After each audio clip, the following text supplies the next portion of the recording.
Hey everyone, welcome to another video. My name's Ian. Hope you're having a wonderful day today. I appreciate you stopping by my channel and checking out this video. Today I'm here to talk to you guys about a book that I've been meaning to review for a number of months. I just haven't quite worked up the courage until now, and the only reason I'm doing it now is because the release date is fast approaching if it's not here already at the time of posting. So I gotta talk about this book. I've talked about it a number of times already, but having a dedicated video for this book is a challenge for a number of reasons, which we'll get into. But the book that I am, of course, talking about, as you know from the thumbnail and name of the video, is The River's Waiting by Wally Lamb, which was one of my most anticipated books of the year, and it somehow still managed to blow my expectations out of the water. As of filming, this is my favorite book of the year.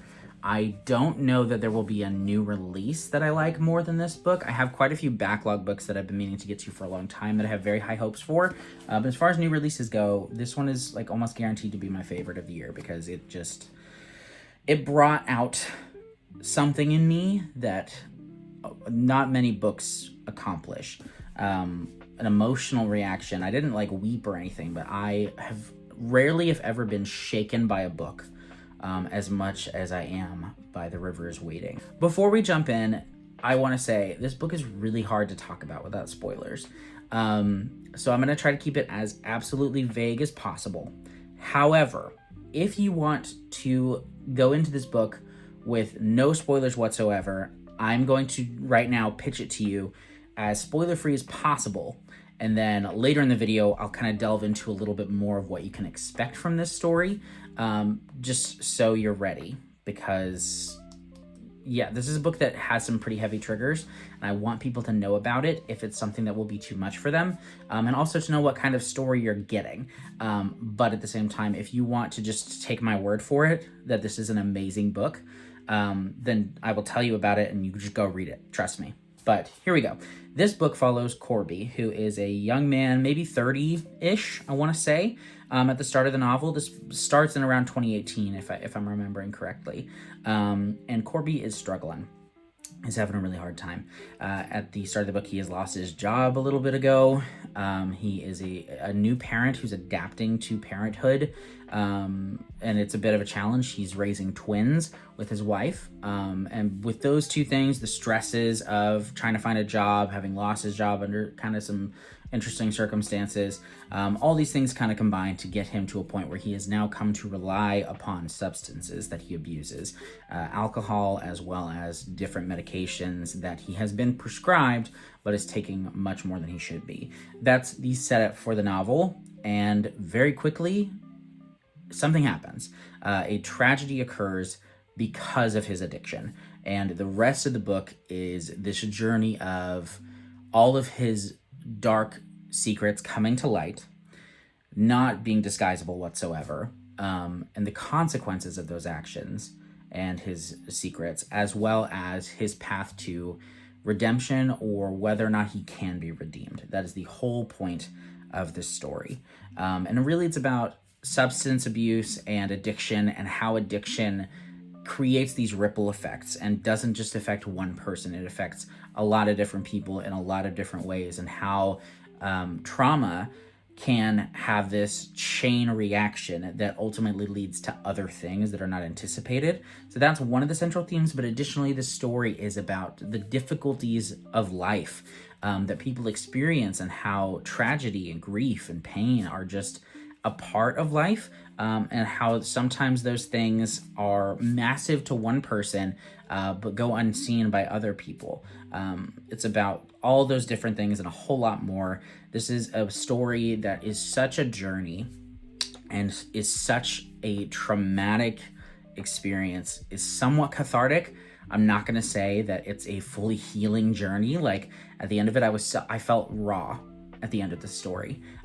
But it was an emotional journey that I'm grateful for, because it got my mind moving, and it got my heart racing, and it just impacted me in such a special way and in such a bold way. The choices that Wally Lamb makes in this novel are far and away some of the most bold choices that I've ever seen in a novel, and I highly recommend this book. Like, amazing, 5 stars, one of my favorite books of all time. Wally Lamb is now one of my favorite authors of all time. He's written 2 of my favorite books of all time, this one and I Know This Much Is True. This one is not quite as good as I Know This Much Is True, because that is like my second or third favorite book of all time, but this is definitely a book you are not going to want to miss. So that is my spoiler-free pitch of this book. If you don't want any spoilers, get out of here. I am now going to talk about a couple spoilers that kind of set up the whole story. It's all about this story. So let's go ahead. The first spoiler that I'm going to address right now is what the thing is that happens. What is the instigating incident of this story? So if you don't want to know that, I will leave timestamps below, but I feel that I should warn you if this is something that's going to be too much for you. So here we go. Spoilers for what the thing is that happens at the end of chapter 1 for this book. So like I said, this story is all about this man who's addicted to these things, and something happens because of his addiction. And the thing that happens is he accidentally backs his vehicle up over one of his children. And that is the thing that happens, and it was brutal. It was really, really hard to read. Yeah, so that's the thing. If that's something that is not going to work for you, I completely understand. It's really, really hard to read. I won't sugarcoat it for you. It's rough, but it's the basis for why this story occurs. So that's the one thing. The second thing that I'm going to spoil for you somewhat is kind of the setup for the rest of the story, because there's really part 1 and then part 2 that takes up the majority of the story. So I kind of want you to know what you're in for as far as this story goes. But again, if you don't want to be spoiled on anything, get out of here. But this isn't a book that really is about the plot as much as it is the circumstances and the people and the emotions and the trauma, etc. So here's the other spoiler for what happens in the story that you may need to know before jumping in. The first maybe third of this book is the immediate aftermath of the thing that happens with the child, and the final 2/3 of the book is a prison novel. So our main character Corby does end up having to go to prison, and it's all about his time in there. So know that going in. If that's not what you're expecting, just be prepared. Welcome back, people who didn't want to be spoiled. Let's go ahead and talk about my emotions about this book. So like I said, this is a really powerful novel. Or maybe I didn't specifically say that, but this is an incredibly powerful novel about redemption, about addiction, about guilt and shame, and about truth. And also just about like life and how horrible it can be at times, but how beautiful it can be at times as well. And the unexpected consequences of the decisions that we make. Yeah, this book has so much going for it. And it's a book that I think in another author's hands would have been done differently and wouldn't have worked as well for me. But Wally Lamb is just such a storyteller. I won't say that his prose is like the most like magical or in-depth or necessarily like extremely impressive, but he is at his core a storyteller, because he takes like time and time again, he's only written one book that I didn't love that I've read so far, but time and time again, he takes these stories that are just about people, and sometimes the circumstances are not extreme, or there's an extreme moment and then the rest of the story is not extreme.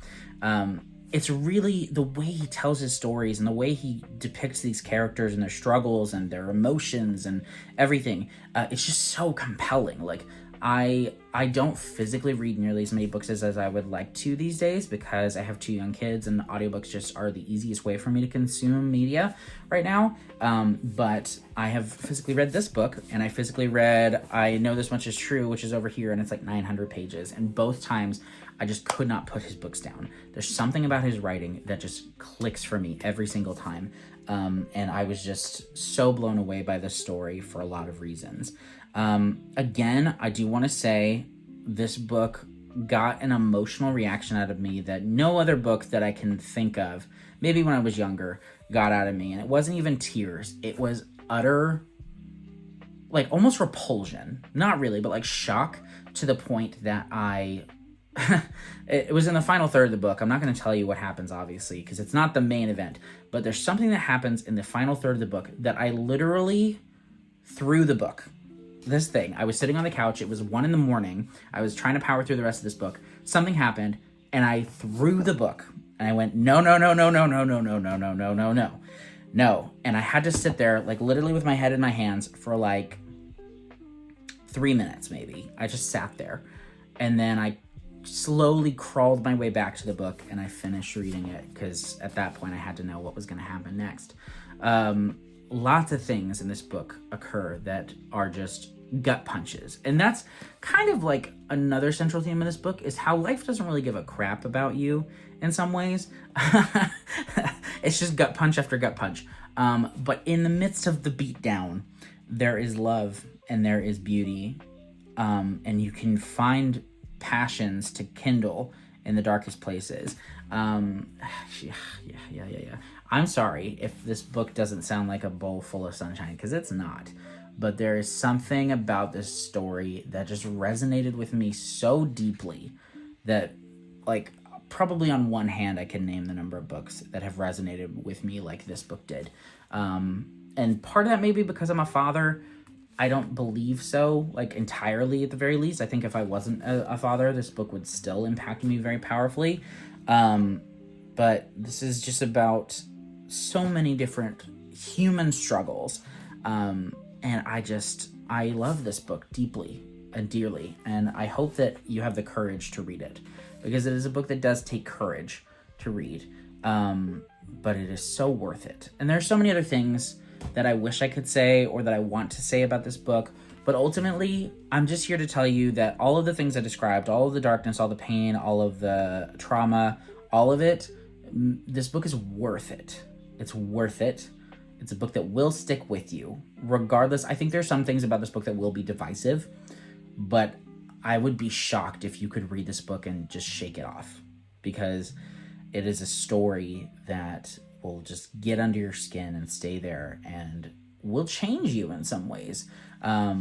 Hopefully for the better. I do think for the better. Yeah, so that's my very all over the place review of The River is Waiting by Wally Lamb. I love this book so much. Please go read it. It's worth all of the dollars and all of the trauma and all the tears, because I don't cry much. I did shed a little tear in this book, I will say. But you'll probably weep if you're a human being. So that's it. Thank you so much to the author and the publisher for letting me read an early copy of this book. I will be sending you my therapy bill. Anticipate that. Yeah. Thanks so much for watching this video, guys. Let me know if you are interested in reading this book. I do recommend it. Yeah, it's a really good book, and it will be on my year-end list. Guaranteed. Right now, 6 months into the year, it is sitting at the tippy top of my list, and there's no way that it's getting knocked down. So, yeah. Thanks so much for watching, guys. I'll see you in the next video. Bye.